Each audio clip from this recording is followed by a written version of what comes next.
Duaan diriiruudhaan qoosaa nuu gabbitee akka dhaabataa boromii dhugaa jabeetti qabnaa nama kadhachuu daldala nama yoo malatti walcinaa du'aa oromummaatti garaatinaa jalaqaa laalaa oromoo gaataa ramoo keessa bahuu qaba.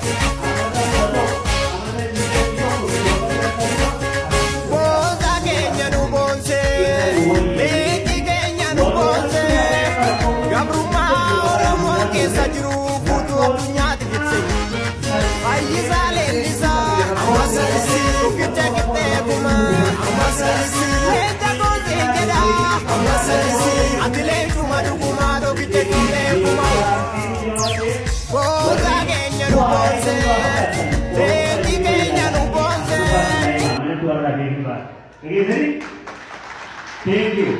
Anak terus ganda wanti ega berusaha tanya isi bahas ganda orang mau TV ganda orang umat.